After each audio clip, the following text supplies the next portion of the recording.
चलो चलो जल्दी से, जल्दी आ जाओ मैदान में, देर मत करो।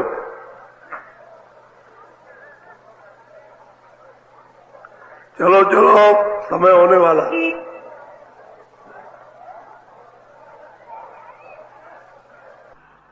जल्दी निकल आओ, जल्दी। आज बहुत अच्छा सुनाऊंगा,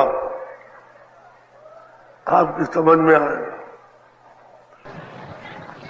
दौड़ के आओ, सब सिर पर धोती रखो, ये सत्संग है।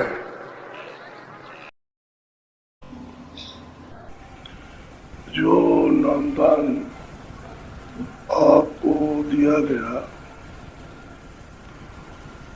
तो ये कहा गया कि ऐसे स्मरण करो, ऐसे ध्यान करो, ऐसे भजन करो, उसी को करना चाहिए। क्योंकि नर्तन है, आज तो अच्छा है, कल खराब हो सकता है। प्रारब्ध का भोग है, कभी अच्छा और कभी खराब।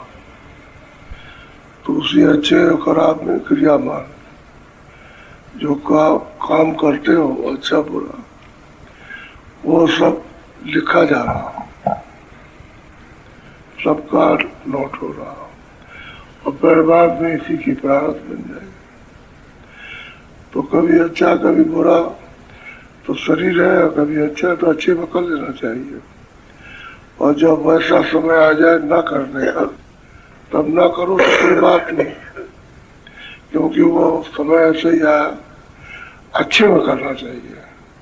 तो जो मालिक को अच्छे में याद करते हैं, और जब समय खराब आ जाए तो उसका वो जुड़ जाता है कि अच्छे में बुला नहीं था, अब उसको तकलीफ आ गई तो कभी करता कभी नहीं करता, तो सब उसका साथ। और सुख में सुमरन ना किया, सुख में आराम में आपने भजन नहीं किया, और दुख में किया याद, तो बताओ फिर कैसे सुनवाई हो।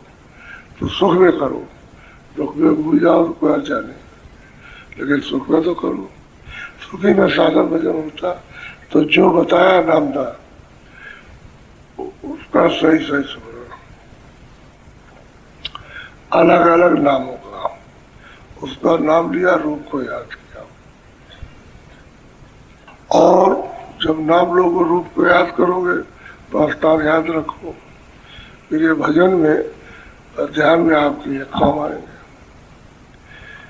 यही काम आते हैं आपके ध्यान भजन में। ये अंदर चलोगे तो बाधा नहीं करेंगे, वही चीज बहुत प्रिय लगेगी।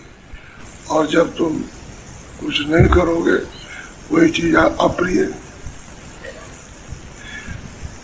तो कर्मों का खेल सब कुछ है, उसी कर्मों से अप्रिय है।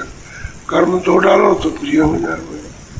तो नाम और रूप याद करो, तो स्थान पर बैठ करके सब अपने अपने स्थान पर दया करते हैं, उनकी कृपा होती है। और जैसे बताया ध्यान, वैसे दृष्टि की एकाग्रता, दृष्टि को एक जगह टिकाना, और अंदर में दरवाजा उस पर बैठना। दो दरवाजा साफ भी होगा और खुल भी जाएगा। इसको कहते हैं ध्यान। और भजन कहते हैं कि तुम मन लगा कर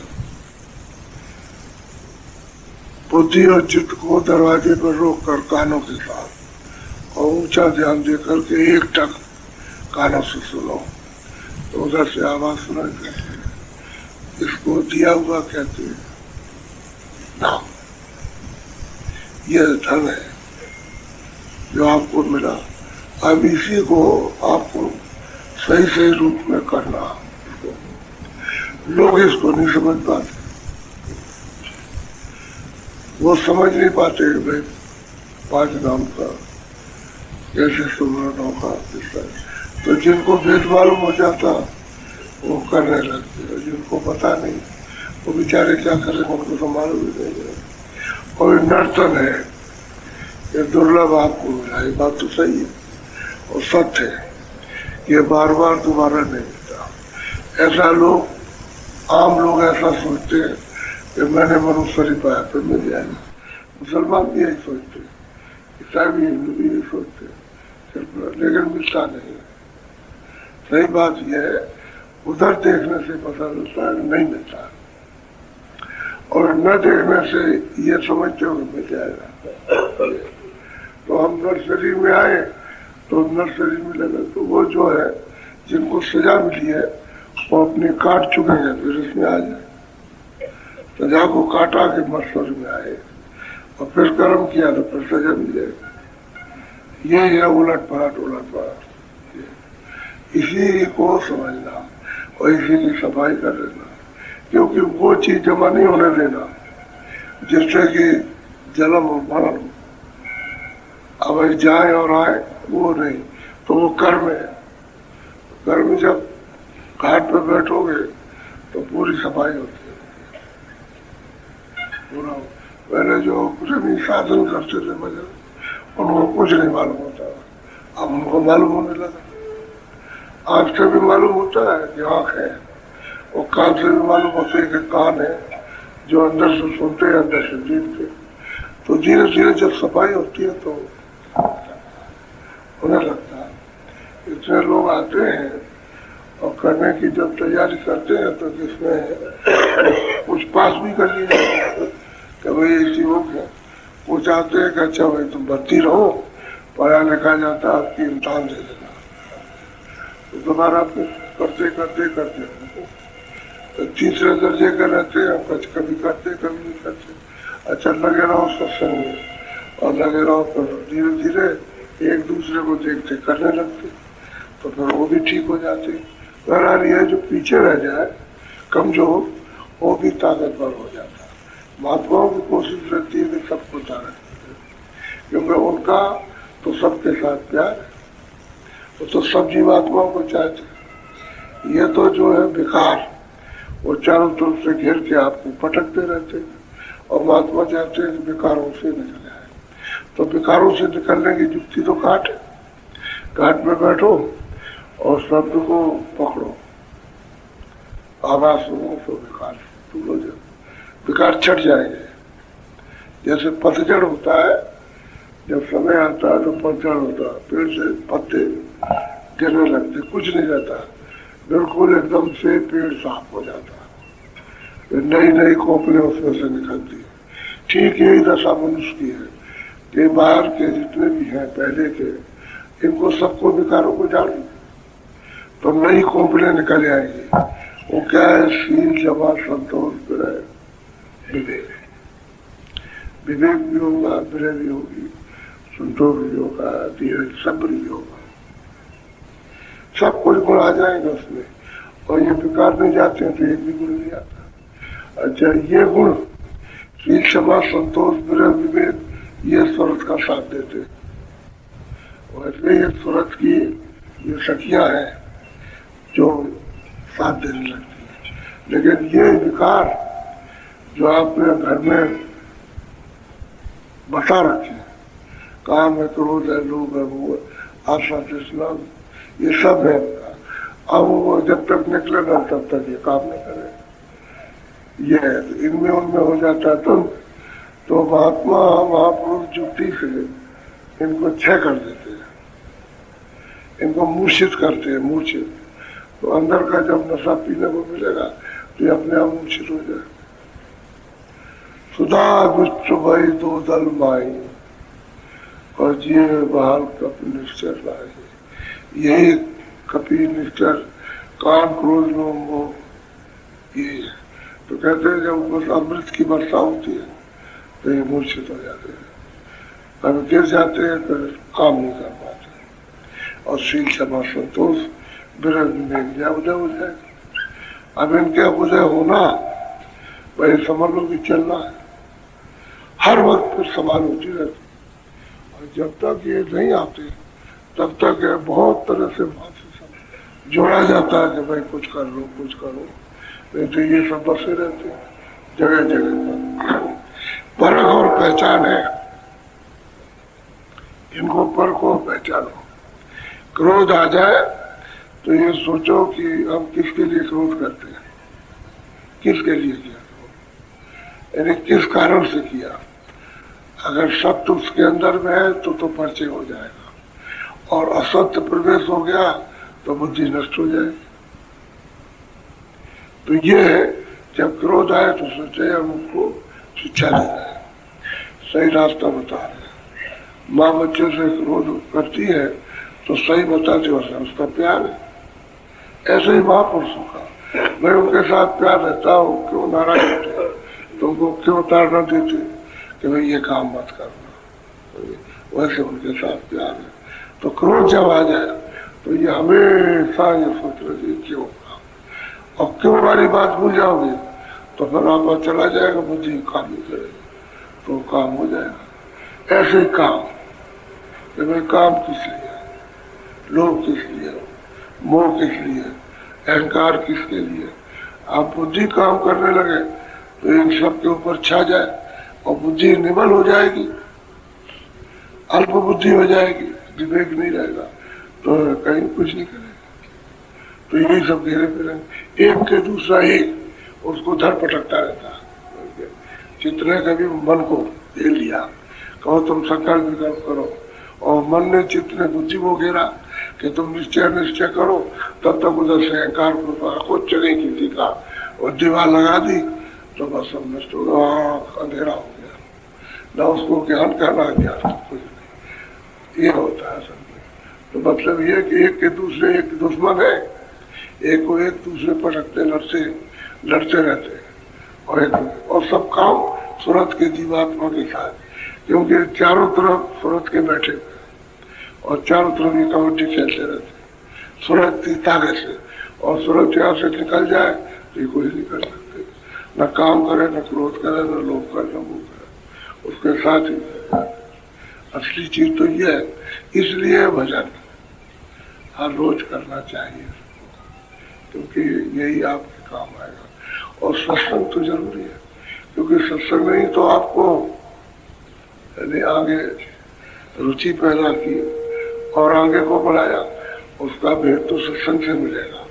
सब चीजों की जानकारी तो सत्संग से मिलेगी, और सत्संग नहीं सुनोगे तो किसी का नहीं भेद मिलेगा, और सत्संग नहीं मिलेगा तो आपको रास्ता भी नहीं मिलेगा, न कोई नाम मिलेगा आपको। तो सत्संग पहले, सत्संग तो पहले मिलना चाहिए, उसके बाद में सत्संग की सेवा, यानी सत्संग की सेवा, जिससे आपके जल्दी हम पवित्र हो, और फिर भजन।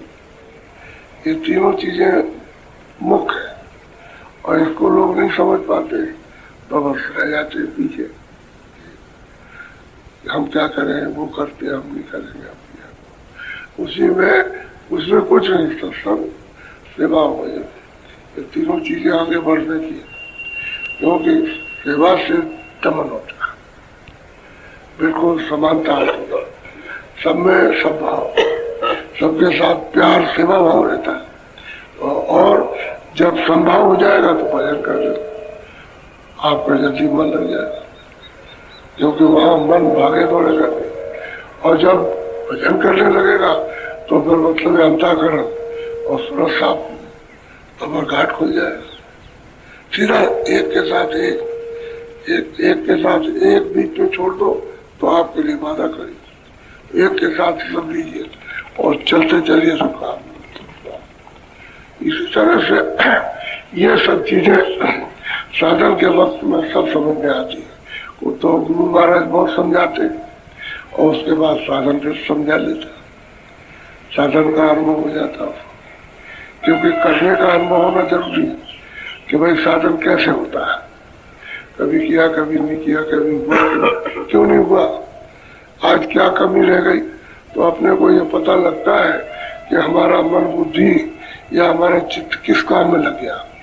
तो ये परख पहचान होनी चाहिए कि भाई उस काम में लग गया इसलिए मुझे नहीं बना, इसलिए उधर लगाने और भाग गया करके। तो ये भी जानने की जरूरत है। अगर वो नहीं जानेंगे तो आपको क्या समझाएंगे, बताएंगे क्या। तो हर बात लोगों की खबर आती है कि हम भजन करते, हमने लगातार किया 1 महीने तक, और कुछ पता चला तो फिर छूट गया, तो फिर छूट गया वही तो मुश्किल हो गया। आपने तो छूटने के लिए नहीं कहा था, आपने तो कहा था कि हर रोज वादा किया था हर रोज भजन करेंगे। तो रास्ता आपको मिल गया तो हर रोज करो।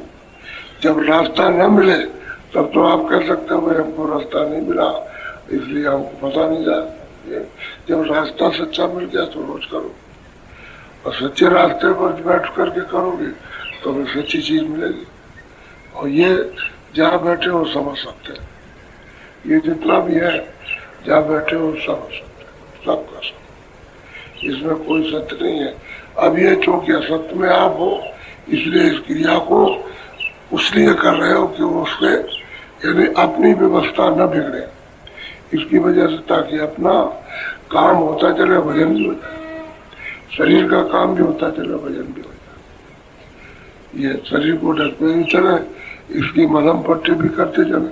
अब कोई आदमी बीमार हो गया तो क्या हम नहीं दवा करेंगे?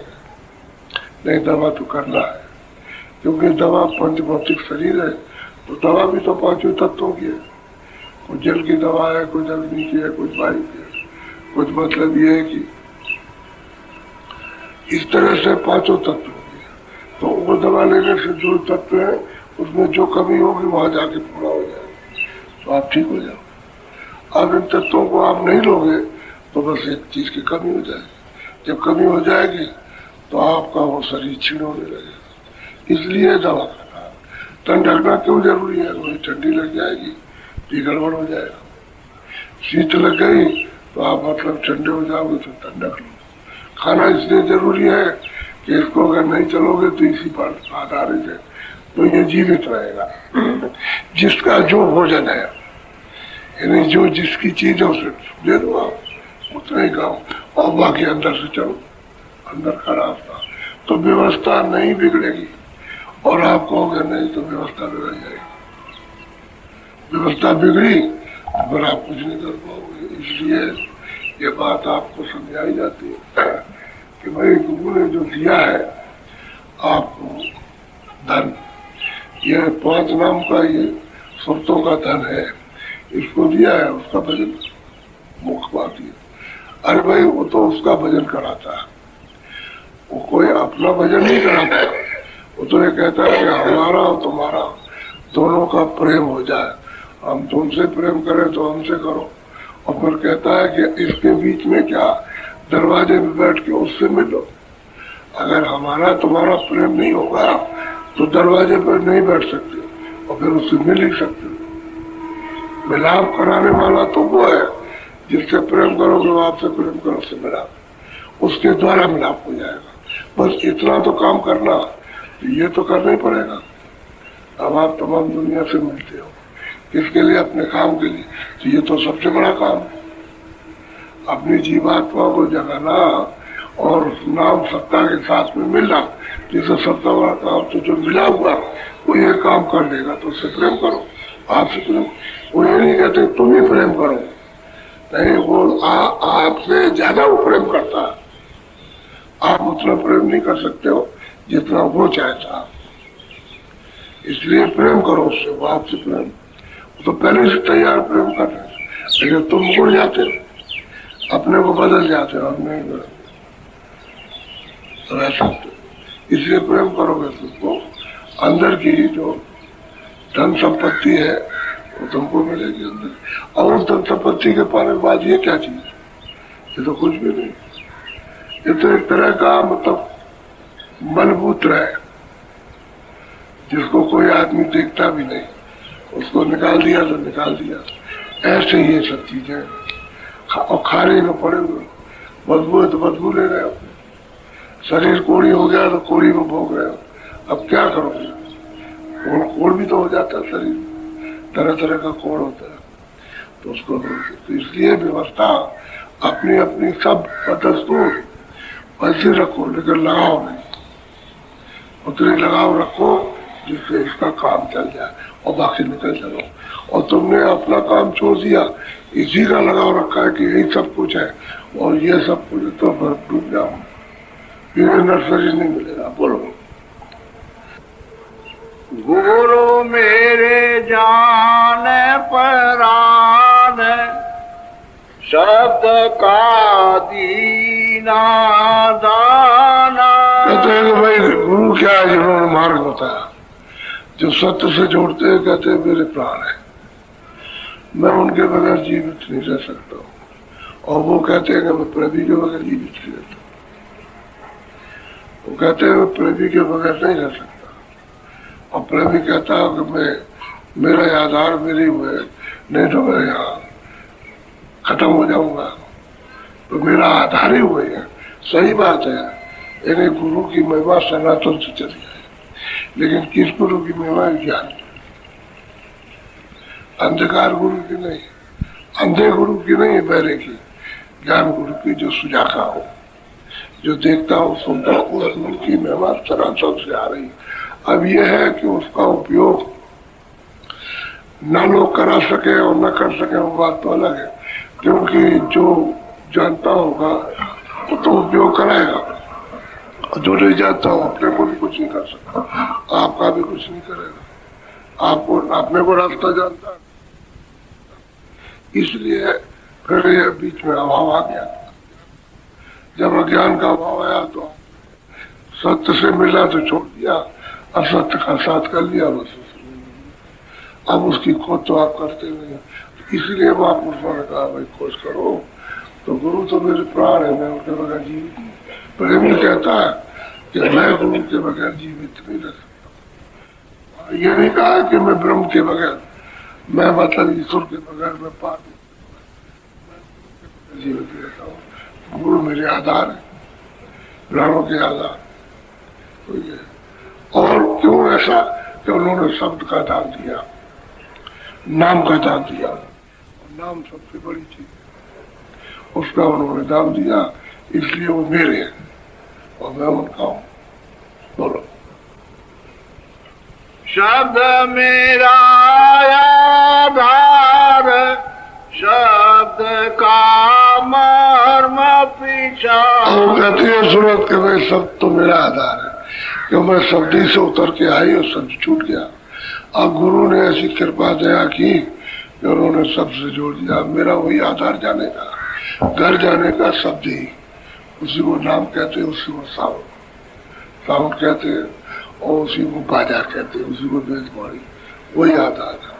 तो शब्द को पकड़ लिया तो मतलब ये कि चढ़ेगी, अपने घर जाएगी। शब्द नहीं मिलेगा तो फिर नहीं जा सकती।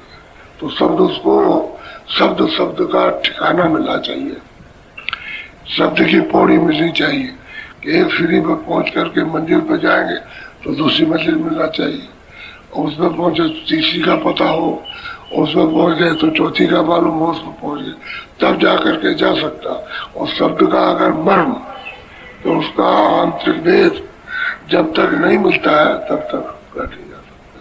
तो शब्द तो मेरा आधार है घर जाने का, मुझे मिल गया गुरु की कृपा से, मैंने पकड़ लिया और मैं चढ़ गई। अब मैं उसको नहीं छोड़ सकता हूँ, न वो शब्द मुझको छोड़ेगा। एक बार सूरत शब्द को पकड़ ले और शब्द उसको पकड़ ले, फिर नहीं छोड़ सकता, फिर कभी नहीं छोड़ेगा। वो एक ही बार की मेहनत है, चाहे किसी जीवन में करो, एक बार शब्द को पकड़ लो फिर वो नहीं, फिर जब तक वो घर में नहीं पहुंचा देगा तब तक आपको छोड़ नहीं सकता। ये तो उसका प्रण है, क्योंकि आप तो उसी के हो। उसने तो खुशी में दिया, कोई नाराजगी से थोड़ी दिया था। उसने तपस्या की थी, चलो तुम सबके लोग सुखी रहोगे, जाओ जरा और देखे हो जा करके, तो खुशी में दे दिया।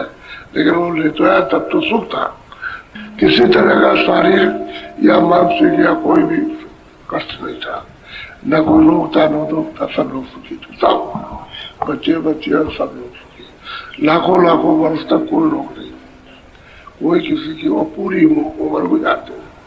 अगर लाख वर्ष की उम्र मिली है तो लाख वर्ष की शरीर में आपको पूरी सुख भी गुजारना, दुख नहीं मिलता था। तो उस समय तक तो सब कुछ सुखी था। अब यह है कि जब उसने ये देखा कि सुख में भी ये नहीं फंसे तो निकले जा रहे, तब उसने नियम बना दिया। सुख तो वही था जो आपको मिला, तो वही, लेकिन उसने नियम बना दिया कि मतलब ये है कि ये अच्छा ये बुरा उसी में। तो अच्छे बुरे का करने से तब पर्दा बन गया।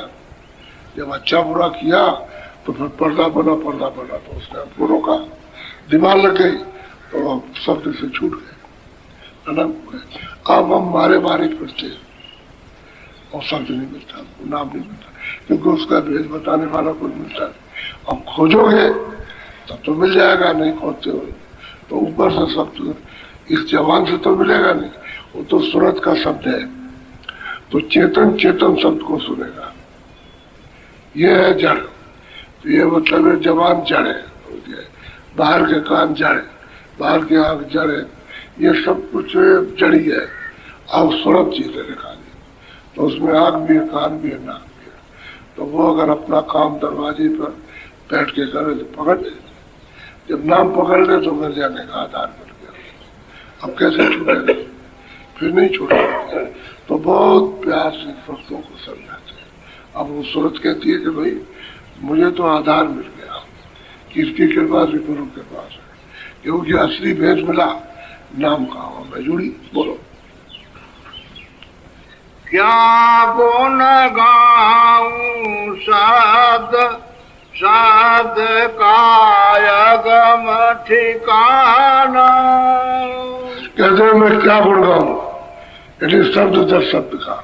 पहला शब्द जो है सैजल कमल का, निरंजन भगवान का घट्टा शब्द। दूसरा शब्द है ओम, ओम का, ओम का बादलों की तरह मृदंग। तीसरा शब्द है पार ब्रह्म का, किगरी सारंगी।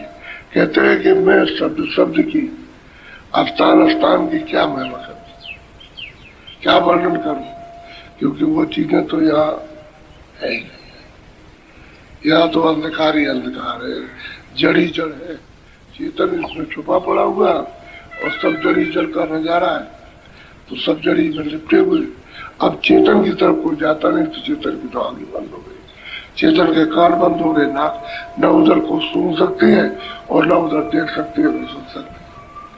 आप उधर जब चले तो कहते हैं हमने शब्द शब्द की महिमा जो विस्तार है, वहाँ जो शब्द की रचना वो मैं क्या वर्णन करूं, जो शब्द का स्थान है और किस तरह से ये सब कुछ हो रहा, अब वो कह नहीं सकता। तो शब्द दर शब्द उसकी महिमा कहने में नहीं आती। सूरत उसका अनुभव करती है और सब इशारे में बोलते और कहते कुछ नहीं है, खाली इशारे करते। और बहुत से तो लोग आते हैं, बहुत से जानते हैं, वो तो कुछ नहीं बोलते, वो इशारा भी नहीं करेंगे, कुछ नहीं बोलेंगे। आप उनको क्या समझोगे, पागल जैसे रहते हैं, पागल जैसे रहते हैं आप तो उनको नहीं समझोगे और वो कोई इशारा नहीं करेंगे। और बराबर मतलब ये है कि उसका रस लेते रहेंगे, आनंद लेते रहेंगे और शरीर में रहेंगे, छोड़ चले गए। तो कहते हैं शब्द की महिमा। बोलो बिना शब्द सब जीव धुंध में फिर भरमा। कहते हैं कि भाई बिना शब्द के, बिना नाम के ये सब जीव जितने भी है जगत में, कहते हैं कि सब भरम है, यानी टटोल है, कहाँ मिलेगा कहाँ मिलेगा। अब किसमें टटोल है, कोई मूर्ति बना लेता है मिट्टी की, उसी में कह रहा है, कोई किसी ने कुछ बना लिया क्या, कोई कागज की बना ली तो कागज ही में लिपट गया।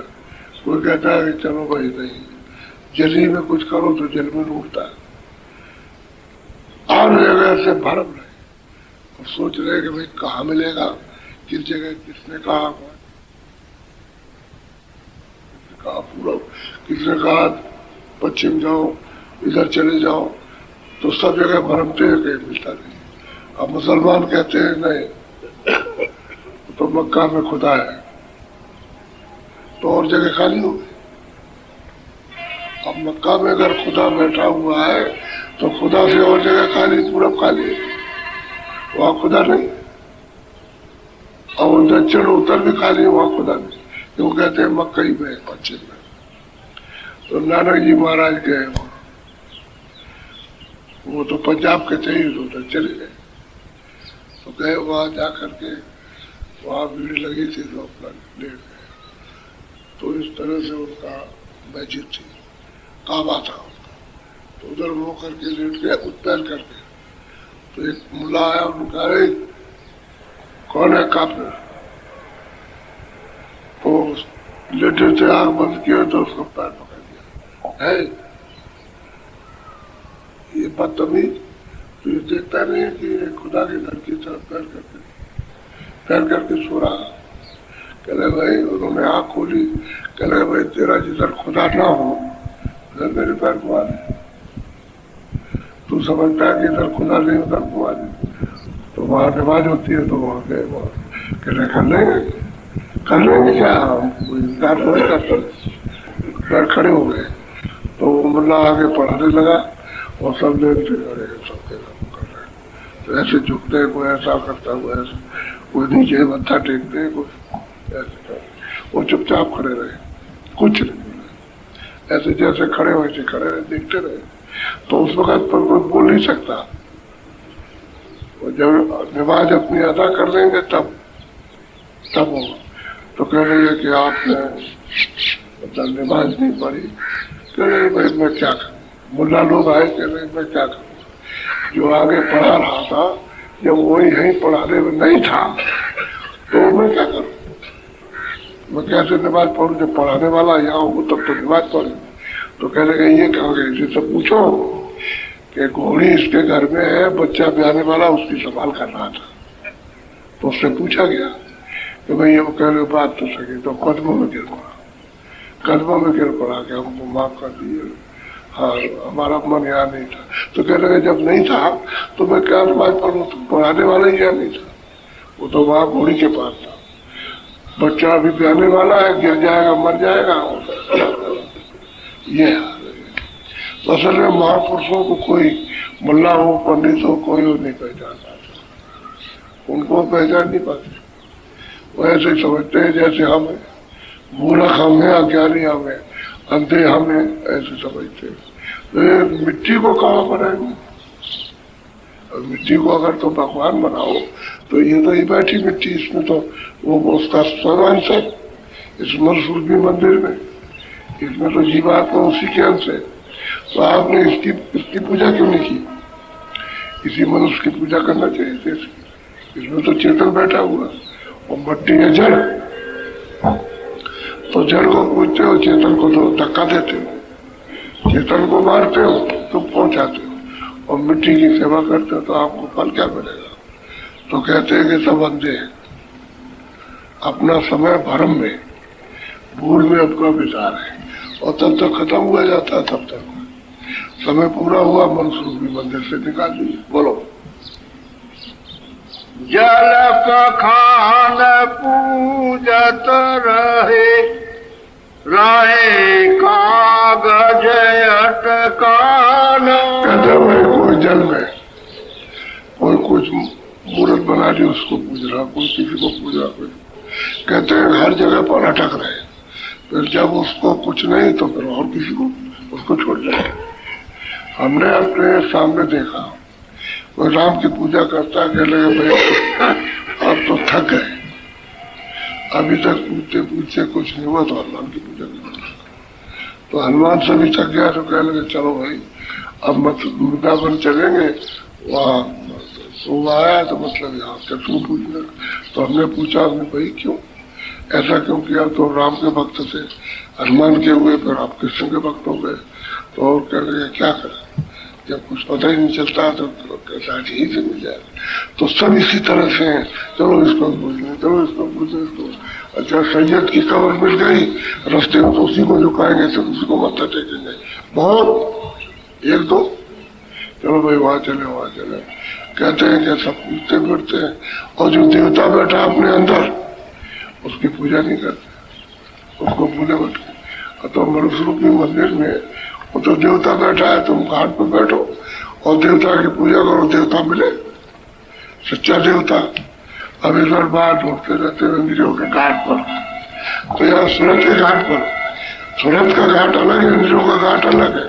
जब सूरत के घाट पर बैठोगे तब देवता मिलेगा, और यहाँ कोई नहीं मिले तो भरमते पड़ते। अब जब कहीं नहीं मिला तो कहते हैं मुक्ति हो जाएगी। अबे कब मुक्ति होगी, पता भी नहीं मुक्ति का, यह स्वर्ग में कौन रहा, तो भरम रहे, धोखा खा रहे। बोलो।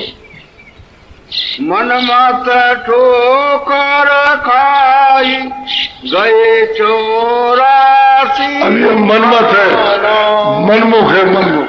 अगर कोई कहे कि ये सत्य नहीं है, इसको पूछो, इससे भगवान मिल जाएगा, तो वो नहीं करेंगे, उसी को करते रहे कि हम तो जमुना जी रोज नहाएंगे, क्योंकि जमुनोत्री से आ रही है, पहाड़ों से आ रही, तो हम इसमें स्नान करेंगे।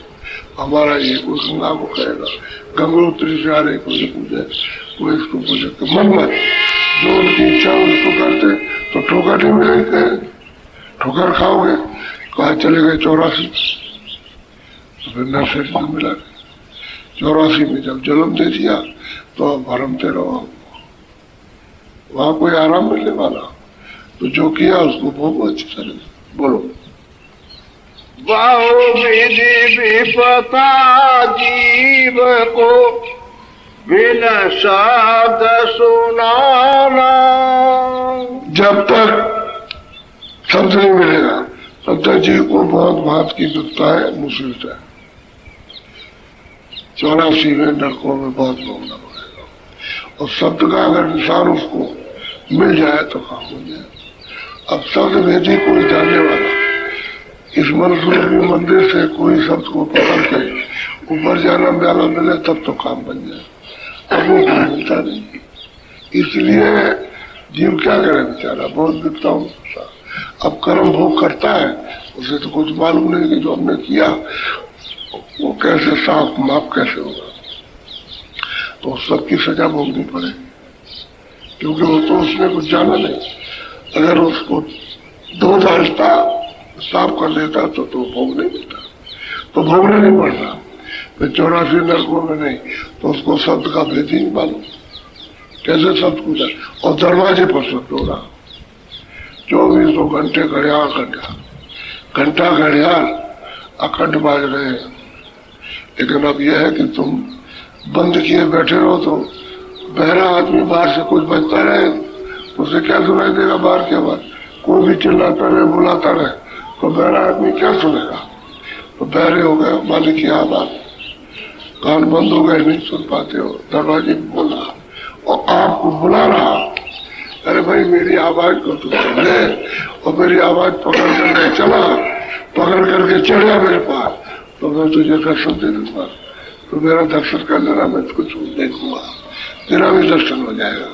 तो चिल्ला रहा, आवाज दे रहा। लेकिन आप किसी भेदी को लो तो उलट के पकड़ो, भेदी न मिले, राज न मिले मनुष्य रूपी मंदिर में कि ये सुनने का घाट है, तो आप कैसे सुन सकते हैं। उसको कहते हैं कोई मिलना चाहिए, और कौन मिले, जो महापुरुष को जानने वाला। बोलो। सतगुरु की सेवा बिना नहीं लगे ठिकाना। ये बात सत्य है कि जब तक कि वो संत सतगुरु की सेवा, जो सत्य को जानने वाला, जो उसको प्राप्त कर चुका, उसकी सेवा बिना, सेवा कहते हैं वचन को सुनना और मानना, वही सेवा, और कोई सेवा नहीं। जो वचन कहते हैं उसको मानना। इसलिए नारद जी ने कहा गुरु ग्रंथ को मानिए, वो ग्रंथ है, इसको सब लोग मानना। प्रगट गुरु की थे, समझ गए। कहने लगे मैंने इस शरीर में प्रकट होकर के इसको लिखा, इसको लिखा और आपको बताया। अब ये कहो कि तुम पुस्तक को गुरु मान लो, वो जो है उसमें जो वचन है वो गुरु के वचन। कहते प्रकट होकर के वचनों को मालिक का वेद लिखा है, तो उसको मतलब ये है कि वचन को मानो। वैसे लिखा है जो महापुरुषों की पुस्तक, उसमें लिखा, लेकिन उसका ध्यान नहीं है। उसी कागज को गुरु मानते कि यही प्रकट गुरु की दे है। अब वो तो समझते नहीं है कि भाई शरीर में आकर के प्रकट हुए और फिर उन्होंने सबको सुनाया और वचन लिखे। ये उनका गुरु ग्रंथ को जो उसमें वचन लिखे उसको मानिए, और प्रकट गुरु की थी, प्रकट होकर के लिखा हो। ऐसे मतलब ये शरीर में नहीं आए तब नहीं लिख सकते, जब शरीर में आएंगे तभी उन्होंने, और जब मालिक को पाया तभी उसको लिखा। अब उसको कोई समझ तो पाता नहीं। अब पीढ़ियां बहुत हो गई, अब उनके टेका टेकी मनमुख हो गए, तो जो चाहे तो सब करते, न वो ग्रंथ को समझते, न कबीरदास की कबीर पुस्तक को समझते, न रैदास जी की रैदास पुस्तक को, किसी के भी मतलब न मीराबाई को समझते, न उसके बच्चों को समझते, क्योंकि वो तो सब भूले हुए। अब वो कोई भूल वो मिटाएगा जो उनसे मिलेगा, उसकी तो भूल मिल जाएगी, लेकिन बाकी जो बच्चे पैदा आएंगे तो सब भूल ही में रहेंगे। तो कहते हैं कि भाई गुरु देना, सेवा बिना एक निशान नहीं मिलेगा, नाम नहीं मिलेगा, रास्ता नहीं मिलेगा, उसका भेद नहीं मिलेगा कि तुम कैसे उसके घर जाओगे और मदद कैसे लो। बोलो। शब्द भेद बिन सतगुरु क्या कहे अजान। कहते भाई शब्द भेद का तो सदगुरु जानते हैं, गुरु महापुरुष, वो जब भेद बताएंगे तभी आपको भेद मिलेगा। और वैसे अजान क्या जान सकता है, उसे क्या मान, जानकारी जान सकता, अजान नहीं जान सकता। तो घाट पर बैठे हुए हो, सौभाग्य है तुम्हारा कि तुम घाट से हीरे से उलट जाओ। इसमें कोई जंगल में नहीं जाना, घर के मारे बन गए। घर में जब लोगों ने सुताया और झगड़ा झंझट हुआ और परेशान हुए और व्याकुल हुए तो बाल बच्चों को छोड़ के वन में चले गए। हम तो साधु हो गए, बहुत से रास्ते में मिले, जंगलों में उधर मिले तो मैं पूछा भाई कैसे यहाँ आए, कहने लगे भाई भजन करने के लिए आए। तो हमने कहा और सब, कहने लगा हमने सब त्याग दिया। तो हमने कहा कि हमें झगड़ा हुआ, लड़ाई झगड़ा हुआ, तंग फिर हुई, कर्जा हो गया, तुमको ये लोगों ने तुमको दबाया तो तुम घर से तंग होकर के पकड़े गए तो चुप हो गए। हमने अच्छा बताओ जंगल में क्या कर रहे हो, क्या करो, कौन सा भजन करोगे। अगर घर में रहते तो तबे रहते तो कोई बुरा काम नहीं कर पाते। चलो ठीक है, धीरे धीरे करते वही खुद करते। अब जंगल में आ गए, अब वहां का मन सता रहा तो बन के मारे फिर घर के मारे बन गए और बन के मारे फिर घर में आ गए। तो फायदा क्या हुआ। अब मन ने उधर सताया, कह रहे वहां तो कुछ नहीं है, मन ने सताया रहे यहाँ तो बड़ी मुसीबत है, चलो बाहर चले, सुख मिल जाएगा आराम, और वहां कुछ नहीं, फिर भागे। तो क्या फायदा, इसी में रहो, यही रहो, यही मतलब है, इसी में घिरे रहो चारों तरफ से और पीछे भजन। लेकिन महात्मा मिल जाए भजन कर लो। और अजान आदमी क्या करेगा जब तक जानकार नहीं मिलेगा। अनजान तो अनजान ही है, अंधा तो अंधा ही है, बहरा तो बहरा ही है, लेकिन आंख वाला मिल जाए तो रास्ता बताएगा, ये रास्ता है चलो। तो महापुरुष रास्ता जानते, कहते यहाँ दरवाजे बैठो, तो तुम्हारी आंख तुम्हारे पास है, तुम्हारा कान तुम्हारे पास, तो तुम्हारा खुल जाएगा और तुम्हारी आंख खुलेगी तो तुम देखने लगोगे। लेकिन घाट इधर ऊपर उलट दो, जो बाहर की आंखें बाहर देख रहे उनको करो बंद और अंदर की आंख को ऊपर उलट दो, अंदर तो तुम्हारे पास है। वो घाट पर तो आंख है ही चेतन, उसी को उलट दो और उसी से काम बन जाएगा, उसी से नाम मिल जाएगा, उसी से रूप मिलेगा, उसी से रचना मिलेगी, उसी से आनंद मिलेगा, उसी से अमृत, उसी से शक्ति मिलेगी, सब मिल जाएगा, सब सूरत पकड़ लेगी फिर।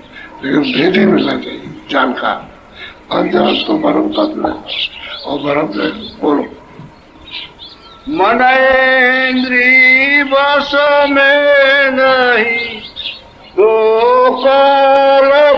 अब मन इंद्रिया तो बस में नहीं है, अब तो बस मन इंद्रियों के दरवाजे बैठो, चलो ये कर लो, ये कर लो, ये कर लो, और भागता फिरता उसके बस में तो है।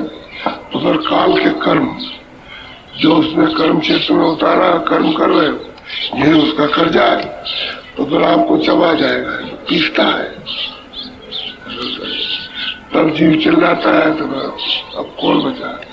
वो तो जब जम के तो हवाले कर दिया गया, तो जब तो वो शक्ति करते हैं, वो तकलीफ, वो प्रेरणा देते हैं। स्वामी जी महाराज से एक दफे ऐसे बैठ के पूछा, हाथ जोड़ के, कुछ देखा होगा, तो हमने पूछा अकेले में, तो स्वामी जी ऐसा मालूम होता है कि एक बहुत बड़ा इतना बड़ा खंबा है कि उसका अनुमान तो नहीं किया जा सकता कि कितना बड़ा खंबा है, और उसमें तमाम लगियों में छेद करके और बड़ी आवाज आ रही है, बड़ा भयंकर जला रही। तब उन्होंने जब ये पूछा तो उन्होंने कहा कि नहीं ये ठीक है, वो नर्क है। बहुत चिल्लाते, लाखों लाखों मीलों तक आवाज आती है रोने की, और जलाते रहते हैं उसको और चिल्लाते रहते। तो हमने पूछा, तब उन्होंने बताया कि जब ऊपर जाओगे तो ये सब चीजें देखने को मिलेगी, क्योंकि तभी तो पता चलेगा कि जीव कहाँ कहाँ जाते हैं, कौन कैसे 84 में जाते हैं चारों खानों में, और किस तरह से नरक में कितने हैं, कितने नरक हैं, कितने प्रकार की 84 है। तो ऊपर जाने से ही पता चलेगा। ऊपर चले चलो, इनमें उलझने की देखने की जरूरत नहीं, ऊपर से सब मालूम हो जाएगा, पूरा अनुभव हो जाएगा। तो बड़ा डर लगता है, तो बड़ा में ऐसा होता है कि कुछ नहीं, ये सब ऐसा शरीर उसको सुन करके देख के कांपता है। तो महापुरुषों ने जो देखा उन्होंने समय समय पर जब सब जान गए तो बताया जीवों को, कह रहे भाई तुम इधर मनमुख हो, इंद्रियों के घाट पर बैठ के काल तुमको ले जाकर चबाने वाला, यानी मैं यात्रा देने वाला है, और तुम अभी समझ नहीं रहे हो, जानते नहीं हो। ये ऐसा नहीं, मनमुख में कुछ नहीं कर सकते, और गुरु के वचनों को मान लिया वही सबको चढ़ ले। बोलो। सतगुरु पूरे शरण ले, सब भांति बचा। कहते भाई सतगुरु के शरण ले ले तो सब भांत सब प्रकार से बचा लेंगे। तो सूरत को जाने नहीं देंगे गड्ढे में, तो उनका काम ही है कि नाम से जोड़ करके और निकाल लेना।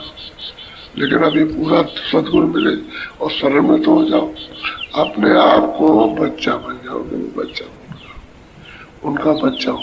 तो बच्चे की पालन पोषण तो माता पिता करते ही, ऐसे ही महापुरुष तुम्हारी संभाल करेंगे, तुमको बहने गिरने नहीं देंगे, बराबर तुमको संभालते रहेंगे। ये मत करना, अब ऐसा मत करना, उधर मत जाना, उधर मत जाना, उतना ही करो जितनी जरूरत है, बाकी उधर चलो। तो संभालते रहेंगे, बताते रहेंगे ये ठीक नहीं है, तुम्हारे लिए नुकसानदेह है, संभाल करते रहेंगे, अंदर 10 साल चलेंगे। तो जो तुम मनमुख हो गए इंद्रियों के घाट पर जो बाहर भागते रहते हो, उससे निकाल देंगे उस जाल से। और मन को जब रस मिलेगा तो ये सूरत का साथ देगा, सही हो जाएगा। जब तक मन को संसार के क्षणिक सुखों से बड़ा सुख, बड़ा आनंद, बड़ा रस नहीं मिलता तब तक मुड़ेगा नहीं, और उसमें है बड़ा रस, बड़ा आनंद है, तो ये फिर मुड़ जाता है भाग दौड़ पर। फिर ये खुद ही कहता है कि चलो भजन करो, चलो ध्यान करो, चलो सुमरन करो, उसमें बैठो, वहां रस मिलेगा। ये रस खट्टा है, अच्छा नहीं लगता, और ये तकलीफ दे है, इसमें पीड़ा होती है। ये मन ही कहता है चलो ठीक है, तभी तो कभी कभी उत्साह होता है, अरे भजन करना है जोर से, अब करेंगे भजन को अच्छी तरह से, तो फिर मन लगता हो। और जब मन उधर भाग जाएगा इंद्रियों के दरवाजे तो बस नहीं लगेगा, स्वागत लगेगा।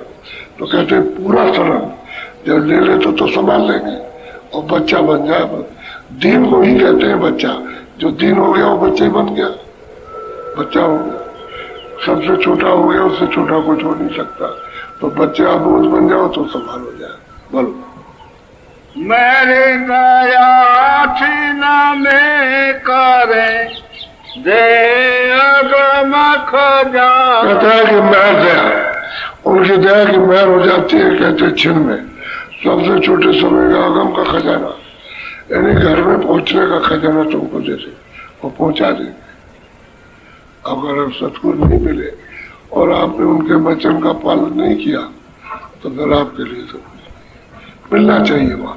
इसलिए खुद करना है, सत्संग जहाँ कहीं भी हो उसको सुनना, सुन के उसको समझना। अगर पता लग जाए कि इनके पास कुछ है और कुछ मिल जाएगा तो तुरंत, फिर क्या देर करना। तो उनसे कहना है कि दया कृपा कर दीजिए और हमको भेज दीजिए, हम भजन करेंगे। और भेज मिल जाएगा, घाट पे बैठोगे तुरंत मदद मिलेगी। घाट पे नहीं बैठते हो, बस यही तो बात है। तभी तो ये होता है, घाट पे बैठते रहो तो मन अपने आदत छोड़ देगा। घाट पे बैठने लगेगा, जब मन की आदत इंद्रियों से छूट जाएगी तो दया शुरू हो जाएगी। दया की देर इतनी है कि तुम उस घाट को छोड़ के इंद्रियों घाट पे बैठे और वहां दया की परख पहचान नहीं मिलेगी। जब घाट पर आ जाओगे और सूरत के साथ हो जाओ, तुरंत दया मिलने शुरू हो जाए। वहीं से परख आती है। इस घाट से परख आएगी, नीचे घाट से परख, बाहर के घाटों से परख नहीं आ सकती। तो बाहर से थोड़ा सा समझ बूझ लो अच्छी तरह से। बुद्धि दी है उसके लिए तो बुद्धि से समझो कि ये क्या चीजें हैं, इसमें है क्या।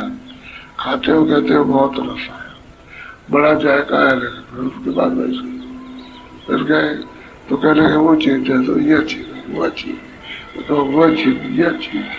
वही फीकी चीज है, वो एक समय अच्छी हो जाएगी, चटपटा खाते खाते कभी पसंद है या फीका दो तो फीका अच्छा दो दिन लगा पड़ती।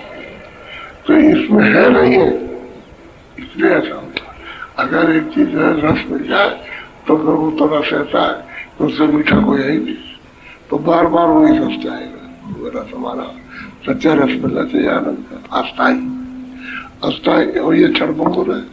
जितना भी खाया पिया देखा सुना, जो कुछ भी है शरीर से स्पर्श किया, ये सब क्षण है। सब जितने भी रस इंद्रियों के क्षण ठंडक है इसमें रस। लेकिन यह है अब क्या करेगा, न जाने के कारण सब में खोजना है। तो सुरक्षा के शायद इसी में से दिखाने आएगा, तो कोई भूत है निकल आएगा। अरे जड़ चीज है तो जड़ से क्या निकलेगा, जड़ में तो कुछ है नहीं। सूरत तो जड़ में फंसी है, उसी की ठंडक आती है उसी से। कुत्ता हड्डी उठा के ले जाता है, एकांत में बैठता है जहाँ कोई ना हो, और आगे पैरों में दबा करके उसे दूसेगा और कट कट करेगा उसको। तो थोड़ी देर के बाद उसके जबड़े से खून निकलेगा और उसी को अपने खून को पिएगा और क्या सोचेगा कि इसमें से खून आ रहा, इस हड्डी में से खून आ रहा। तो हड्डी में खून है कहाँ, इस जड़ता में खून है कहाँ? वो तो सूरत का आभास है। और तुम अपना रस पी रहे हो और समझ रहे हो उसमें रस मिल रहा है। सही बात है, उसमें किसी चीज में रस नहीं। रस तो तुम्हारे पास है, और सच्चा रस मिल जाए, उससे जुड़ जाओ तो मुहाना खुल जाए, स्रोत खुल जाए उसमें से, तो तुम पी करके बस छक गए, फिर तो तुम उलट ही जाओगे, निकल जाओ। तो सद्गुरु पूरे चाहिए, और संत चाहिए, सब वेद होना चाहिए। संत का वेद नहीं मिलेगा, सब साधन व्यर्थ, सब साधन अंधे। और संत का वेद मिल जाएगा तो मतलब यह है कि ये प्रकाश में जाने का रास्ता, अंधेरे का रास्ता नहीं। ये सब अंधेरे के रास्ते, इधर जाओ उल्टोगे तो प्रकाश में जाने का रास्ता, और प्रकाश में जाओगे तो रचना शुरू हो जाएगी। तो यह जब उसका बोध होगा, जिधर का बोध होने लगेगा, फिर सब चीजों का बोध होगा, ज्ञान होगा। तो किसका ज्ञान है? बुद्धि का नहीं, सूरत का सच्चा बोध है, सच्चा ज्ञान है, सच्चा अनुभव सूरत का। क्योंकि चेतनता का अनुभव सूरत करेगी, बुद्धि नहीं करेगी, न मन करेगा। मन और बुद्धि चित्त तो एक तत्व है, उस चेतनता का जो चेतन के साथ सूरत के साथ लगा दिया गया। सूरत नहीं है, न मन है, न बुद्धि, न चित्त है। लेकिन जहाँ पांचों तत्व पूरे हो जाएंगे वहां बुद्धि अपना काम करेगी, पीछे का आपका आगे का। और तत्वों की कमी हो गई तो बुद्धि काम करना छोड़ देगी, फिर वो काम आप पीछे का आगे का नहीं, जो मौजूदा है उतना उसमें तत्व है, उसको समझने के लिए उतना काम करे। और बिल्कुल ही मतलब ये क्या कहे कि तत्व रखो तो वो भी खत्म हो जाए। ना आपकी सूरत दिखाई देगी, ना आप दिखाई देगा, ना आप चलोगे फिरोगे। और वो है पेड़, उनके ऐसी जगह पर सूरत को रख दिया जाता है तो उसका पता ही नहीं चलता कहाँ होगी कहाँ नहीं होगी। पेड़ों में भी सूरत है, क्योंकि उसमें उतार दी गई। आपने जड़ काम किए, ना किस बुरे काम, जड़ किए तो ये पेड़ योनि में उतार दिया, अब पड़े रहो कितने हजार वर्ष, इसमें से निकालो उसमें बंद, उस पेड़ से निकालो उसमें बंद, उससे निकाल दो उसमें बंद, उसमें बंद होते रहोगे और आपको इसका कोई अचेत होगे पड़े रहोगे। तो बस ये है कि जड़ी हुई है तो वो स्थूल है, इसलिए अलग अलग बनाई है। चार योनि है, चार योनि का अलग अलग बस। अच्छा बोलो जय गुरुदेव।